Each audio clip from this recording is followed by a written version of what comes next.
What's up, everybody? Welcome back to your favorite New York Jets subscription podcast, Badlands. I'm your host, Joe Caporoso, joined for the second day in a row by Paul Kilgallen because the New York Jets only sign massive contract extensions when Connor's on vacation. And Paul's always ready to cook. We said yesterday when we were talking Garrett Wilson, he's got the shirt on, that we'd be talking about Sauce Gardner within 24 hours. And here we are. 4 years, $30.1 million per year. If you've been listening to Badlands, you are not surprised by the news. PK, we're back. How you feeling? I'm pumped, man. I mean, everything we said yesterday applies to this doubly now. Like, no questions as soon as training camp opens. I flipped on NFL Network as soon as this news kicked off, and like the guy who was reporting, I think it was Rappaport, was just like, for the first time in a long time, the Jets don't have any issues coming into camp, right? Everything's done and dusted. We're delivered. Everybody's just ready to come here and play football. And it really has been so long since that's been the case, whether it's an Egypt trip or a rookie contract that hasn't been done yet, or like Willie won't he show up type business. Like, it has been so long since they can just show up and play football. And I think the thing to me that, like, the first thought that popped into my mind was just like, man, Aaron Glenn's not fucking around. Like, Nope. He means business here. Yep. I think that sums it up well. And look, we've been lightly joking around on this feed about this hypothetical joint press conference with comparable money for the comparable length of time right before training camp. And it's happening. They're signed up through the exact same year. They got them both done in concurrent days. It's done with like 10, 12 days to go before training camp. And this is what serious organizations do. You drafted two guys in the top 10. They both won Rookie of the Year. One has been an All-Pro twice already. One has been an 1,000-yard receiver 3 times already. You got ahead of the market, particularly with Garrett, but in a reasonable timeline with Sauce. You got it done at the same time. And think of the message that it sends to everyone in and around the league about how serious this team is operating now. Financially, this makes sense. On the field, this makes sense. From a business and a perception perspective, this makes sense. It's very rare the Jets do something that lines all of this up. These are exactly the kind of players you want to invest and build around, and to let the new regime proactively get this done and not go into the season, as you said, with this being a question throughout training camp. Are they on the bubble at the trade deadline? Is this going to drag? Are we hearing things being leaked to The Athletic? No offense, Zach, or anywhere else. No, this is all done and tied up. And that is how you want to start year one for Aaron Glenn and Darren Muji. And they have came in with now that these two things are done and done in a timely manner and done at the money that we saw, and they're actually going to deliver on this joint presser. If you think about where the team was in late December, to be direct and assertive with Rodgers and say, we're done, we're moving on from you, no hard feelings, you go play somewhere else if you want. Same with Devontae Adams. We're moving past that era, past the Jeff Ulbrich praising Hassan Reddick in front of everyone era. The AAU mope shit is over. We have to start rebuilding now. We're moving past Rodgers. We're moving past Devontae. And our focus is on the future, which is our third-year players, signing them a year or two early and making it known that we take care of our own. And, with Sauce, I said yesterday, Garrett at 95 to 99% approval, especially with the numbers. Sauce, my guess is it's like 80 to 85%. Sauce had a bit of a down year last year. I talked about this a lot on Sunday's pod. Still really damn good. Still has the talent and the ability to be a first-team All-Pro because he's done it twice already. I think the best thing possible for this guy is that he's playing for Aaron Glenn and Steve Wilkes and not Robert Saleh anymore. I think Bob Saleh and Sauce entered the friend zone by the time Saleh got fired. And I think having a guy really pushing him that you could be the best corner in the league. Physically, there's no reason he can't be. Can you travel a little bit? Can you get your hand on the football a little more? I think it's going to be the best thing for him. And I'm glad to see business taken care of. And I'm glad for this organization to be able to roll these guys out before the season starts, because I don't want to say the rest of the offseason was like meh or like rudderless is the wrong word when you're picking up the pieces of such a disaster. But if you look at the full picture of move on from Rodgers, move on from Devontae, take care of Sauce, take care of Garrett, take care of Sherwood, take a good, reasonable swing on a bridge quarterback, Those are 5 serious adult moves. The rest is just details filtering around it, including, of course, drafting an offensive lineman in round 1. More specific Sauce thoughts, PK. Where's your head at? So I would love for somebody to follow around Aaron Glenn during training camp with like an umpire counter, just counting up how many times he says, if I was built like you, if I had the gifts you had, right? Yep. Because that's going to be the tagline for the motivation. I think he's going to unlock a new level of Sauce. And like, if you can try to get away from the order in which things happen with Sauce, like if you just got to the end of Sauce's first 3 years in the NFL and you said, I'm not going to tell you what order this was in, but he made All-Pro twice. Yep. And he did all these other things and he won Rookie of the Year. And you kind of like just list out his accomplishments. Nobody would have a problem with this contract. It's a little bit of recency bias around what happened in the season. And I think you hit the nail on the head there. He became the coach's friend. And that's, as anybody who manages people will tell you, like, that's not really a place you want to live. It feels good in the moment, but it's not really a place you want to live if you're trying to motivate, especially a superstar like Sauce Gardner. So I think there's nowhere to go but up from here. You had to do it. You gave him $100,000 more in AAV than Stingley got. So he's petty, and I love it. Yes, exactly. So like he kind of checked every box. It's the first 2 players that have ever been extended after 3 years under the current CBA by the Jets. So it represents a new way of doing things for the Jets. And I think to your point, right? Like, I would say we as a collective, meaning all of us that stand behind mics here at Badlands and a lot of our listeners as well, have kind of been of the mind of like, man, like Muji's pretty young. Is he ready for this job? The hires have not been super inspiring. Like, so we've kind of been towing that line of like, we don't want to fall in love too quickly with Muji. But again, if you zoom out and you go back to the beginning of the offseason, what we said, like the 3 pillars he needed to get done were they needed to make a decision on Aaron Rodgers, one way or the other. We probably could have talked ourselves into either one, but they needed to make the call. They needed to extend Garrett and they needed to extend Sauce. And they got those 3 pillars done in pretty short order before training camp when these things tend to get uglier. And then you mentioned kind of the 3 tier B moves of getting a bridge quarterback in Justin Fields, extending Sherwood, and moving on from Devontae Adams as well. So like those are 6 really, like you said, your words, big boy moves that they handled without any drama. Nothing weird happened. It was just done in a professional business-like manner before the deadline. And so we'll go into training camp with a clean slate. And so purely from an evidence-based standpoint, you really cannot complain about anything Darren Muji has done yet. No, it's been very, as you said, business-like, straightforward. And look, this doesn't mean that the Jets aren't still going to have a hard time stopping the run. It doesn't mean that they still don't have some question marks at receiver, but that's going to be a little bit of a multi-year process at some of those spots. And you're not getting better without Sauce Gardner and without Garrett Wilson. Keeping them and keeping them at the money they did, that's how you start building that foundation. Ideally, the other components of this foundation are Olu Fashanu, Armor Membu, Mason Taylor, Quinnen's still here, of course. There's other pieces that are going to be part of that. Jermaine, Will McDonald. They'll get their money in due time, maybe Simpson, maybe AVT. But these were always going to be the guys that you led with due to their positions and due to their production.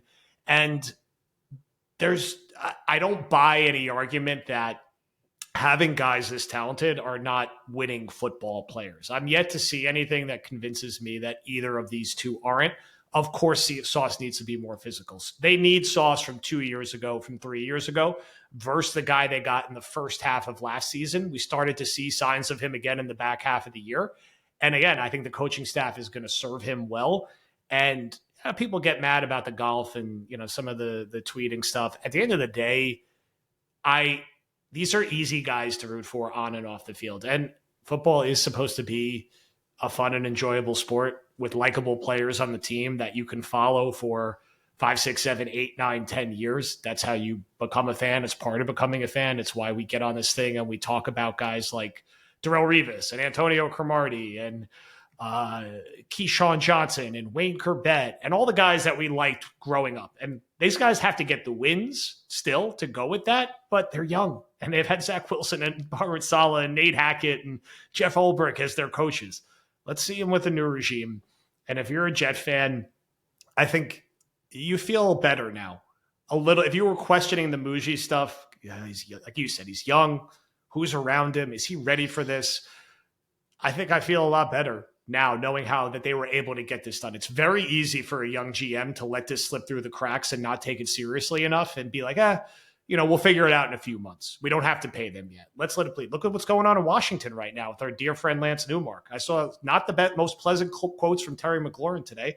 They're coming off this amazing year. He's Jaden Daniels' top target. And what are we talking about now? How annoyed he is with the team that he hasn't got paid. That's usually the Jets in that situation, right? 3 weeks from now, Garrett Wilson saying he's annoyed with the team, or Sauce Gardner is annoyed with the team. We don't have to deal with that now. So we expected Sauce, right? I think everyone that we were talking to had a feeling this was going to happen around this time. And then once Garrett happened yesterday, it felt like a matter of hours. So I can't say I was shocked, especially with some of the numbers we discussed already, but to have it actually done and to know that they can do that joint presser like this weekend and then have a few days and get right into camp, it's good. It's the right vibes and the right energy going into the season. And I'm interested to see what comes next now. Can they tie up the Mason Taylor thing? How do they make some minor tweaks to the roster? But knowing you got your two cornerstones, it's been a long time since they had this kind of, situation. I guess it was like, when you drafted Brick and Mangold in the same year, and after a few years, you sort of realized they were going to be here for about a decade and be awesome. It's not apples to apples, but it's kind of close to it. And they ended up sort of being part of that core four with Harris and Revis, and then some of the supporting pieces that got around it. You hope this is the beginning of that with some of the other young guys we discussed. And this is going to be they're going to be tied at the hip forever now. Yep. Because they not only play kind of opposite positions, offense and defense, they're going to go against each other in practice. They're going to be on the exact same timeline now. They both are kind of making about the same money. So these guys are kind of forever tied together in Jets history now, which is fun. I do want to go back to the complaints about Sauce Gardner for a second, right? So you want to complain about his poor attempts at tackling last year? Fine. That's fair. The Twitter, golf, video game, Aiden Ross streaming stuff, look, I get that it can annoy you. As a man who's almost 40, I don't understand it. It's a little bit beyond my scope of understanding of the world. So I get it being mildly annoying, but to present that as a problem is unfair, right?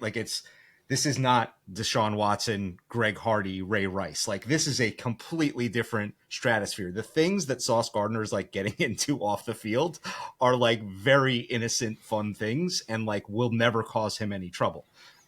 It can be frustrating when he's not tackling, but when he is tackling, when he is taking the ball away, and when he is putting the product on the field that we expect to see from him, none of that stuff is a problem, right? So that only tends to become a problem when the play on the field suffers. And it's really not something that I think needs to be discussed in the frame of this contract extension, right? This is a guy that you want to keep around. He's, as recently as last offseason, on the record saying I don't even really go on vacation in the offseason. I just stay at the center and train, right? Yep. So this is exactly the type of person, along with Garrett Wilson, that you want to pay.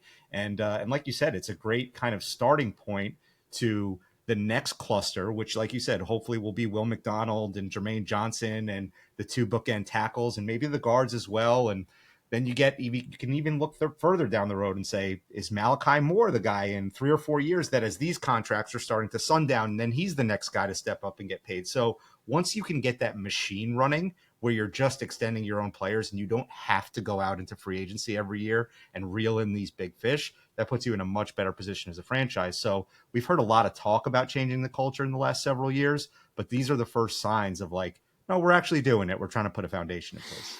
Yeah.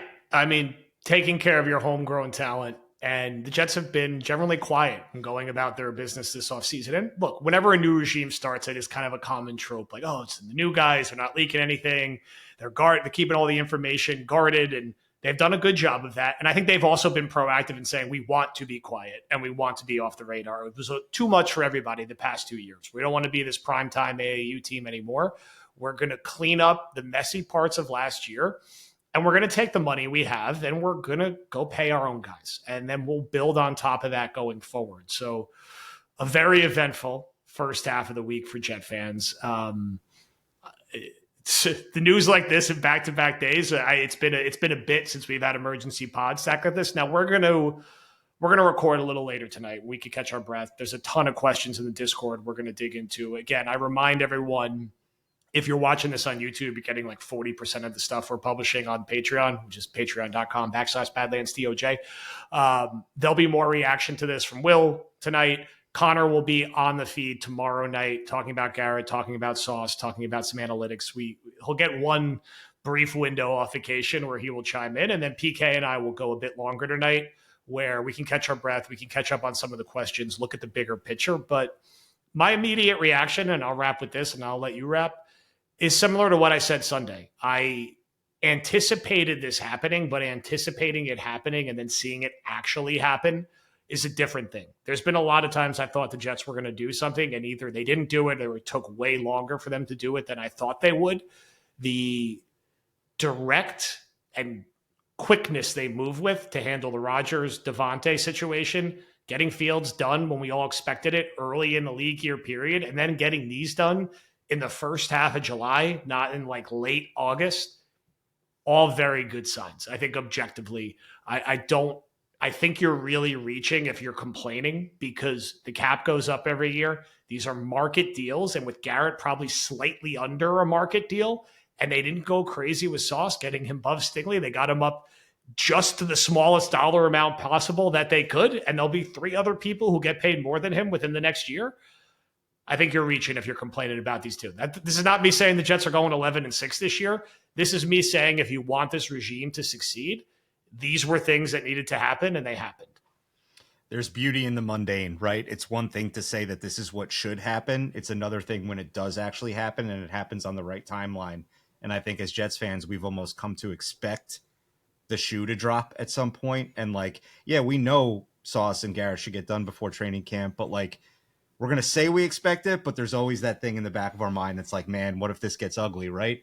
And so there's a lot of beauty in just things happen when they're supposed to happen and kind of being a boring organization that just does the right thing. So I'm happy about that.